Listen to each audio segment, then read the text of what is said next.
చంద్రబాబు గారి ఆశీర్వాదం ఆ రోజు ఎన్టీ రామారావు గారి ఆశీర్వాదంతో రాజకీయాల్లోకి రావడం జరిగింది. అప్పటి నుంచి అనేక పదవులు చేశాను. ఇప్పుడు మన చంద్రబాబు నాయుడు గారు మళ్ళీ పిలిపించి సభాపతిగా నన్ను చేసినట్టు మీ అందరూ తెలుసు. ఇది చాలా ఇంపార్టెంట్ పోస్ట్. ఇది రాజ్యాంగపరంగా అటువంటి స్థానంలో నన్ను కూర్చోబెట్టి గౌరవించారు. అన్నే కదా ఉత్తరాంధ్ర జిల్లాలను గౌరవించారు. అంచేత నాకు ఈ పదవి కాదు, ఇది నా బాధ్యత అని భావిస్తాను. నేను ఇలా రాష్ట్రం నష్టపోయిన రాష్ట్రాన్ని బాగు చేయడం కోసం మేము అందరూ ప్రయత్నం చేస్తాం.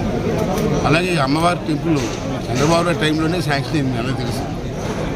5 సంవత్సరాలు అలాగే నడుస్తూనే ఉంది. మళ్ళీ చంద్రబాబు గారు వచ్చారు, చంద్రబాబు గారి చేతుల మీద ఓపెనింగ్ జరుగుతుంది. ఈ అమ్మవారి ఆశీస్సులు మనందరికీ ఉండాలని, ఉత్తరాంధ్ర జిల్లా మీద రాష్ట్రం మీద ఉండాలని, అలాగే ఈ సభని ముందాగా నడిపించే స్థైర్యాన్ని, ధైర్యాన్ని, ఆశీర్వాదాన్ని అమ్మవారి ఇవ్వాలని చెప్పి మీ ద్వారా